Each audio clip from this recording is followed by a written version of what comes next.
At first, David and King Saul were never supposed to become enemies. In fact, Saul once admired David. After David defeated Goliath, his name spread quickly across Israel.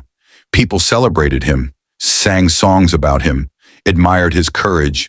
And at first, Saul welcomed him into the kingdom. David fought battles for Israel. He served faithfully. He obeyed the king. Everything seemed peaceful. But slowly, something inside Saul began changing. The more victories David won, the more attention he received. And one particular moment disturbed Saul deeply.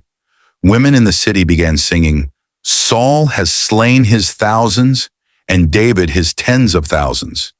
At first it sounded harmless, just celebration. But to Saul, it felt different. That sentence stayed in his mind long after the music stopped. Because deep down, Saul sensed something terrifying.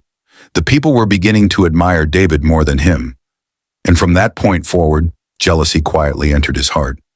At first, Saul tried to ignore it. But jealousy rarely stays small. Over time, his fear became obsession. The king who once welcomed David slowly started seeing him as a threat. Scripture describes Saul becoming emotionally unstable, restless, troubled, unable to find peace. And strangely enough, the same David Saul feared was also the one brought in to calm him with music. Imagine the tension in those moments. David standing in the palace with a harp in his hands, while Saul sat there silently battling fear inside his own mind. The future king, standing beside the current king, while both destinies slowly moved in opposite directions.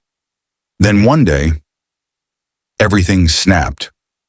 While David played music before the king, Saul suddenly grabbed a spear and hurled it directly at him. David barely escaped.